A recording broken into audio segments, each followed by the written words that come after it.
Olen Marko, olen Verstonis töötaja.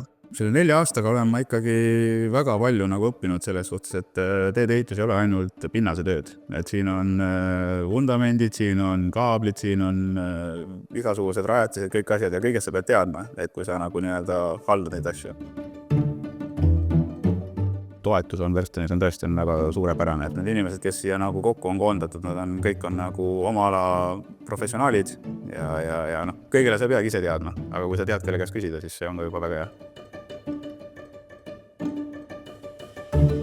Kus on tahe, seal on tee. Ma lähen aastaid 4 tagasi, et kui ma Verstoniga liitusin ja siis kui ma vaatasin, mismoodi inimesed lahendavad neid asju, et kui tekibki mingisugune, ikka tuleb projektis on mõni viga sees või on mingi materjal ikkagi vasta lõpuks nõuetele või midagi.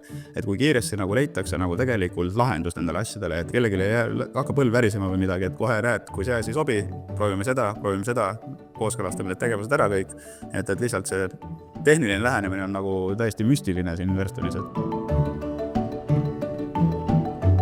Meeldejäävaks projektiks ma tooksin Läti tuulepargi, kus sai minna siis naaberriiki tuuleparki rajama.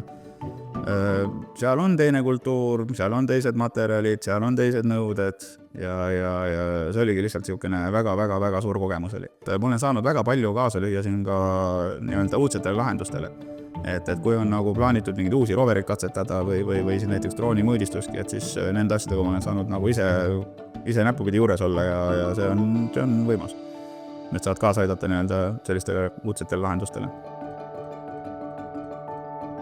Uhkust Verstonis töötada on tegelikult tunnema iga päev. Et selles suhtes sama hetk, kui ma istun oma tööautos, kus on Verstoni kiri peal, see sama hetk, kui ma panen selle jope selga, kus on Verstoni kirjad peal. Kõige rahuldavam osa selle juures on tulemus, et kui sa oled saavutanud, mis sa oled endale eesmärgi püstitanud, sa oled seal lõpuks ära saavutanud ja see tulemus on nauditav kõigi jaoks, siis see on väga hea. Ikka, kui objekti lõpus käid sõidad enda objekti peal läbi, siis tegelikult on ikkagi, sa tead, millest sa hakkas pihta, selle põllu peal, seal mudamülkast hakkas pihta ja täna sa sõidad siin mööda asfaldit.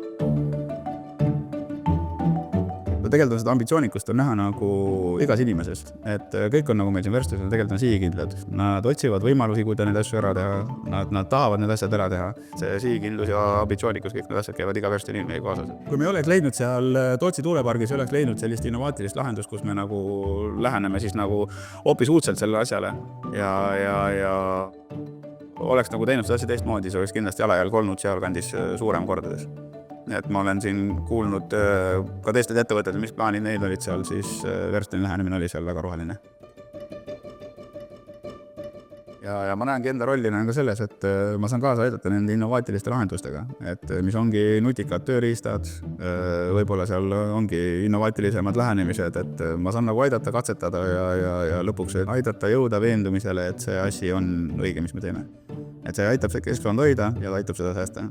Et me saame ju keskkonnasäästlikult saaks teha kruusateed, sest asfalteerimine tegelikult on ju teadupärast väga keskkonnariskiga tegevus, aga kruusateed pidi, kes sul tahab sõita, ei taha keegi sõita. Siis panemegi asfaldi sisse ligniini ja teeme selle asja paremaks. Mul on tahe rajada keskkonnasäästlikult taristut, et inimeste heaolu paraneks ja kõik sellest oleksid rõõmu.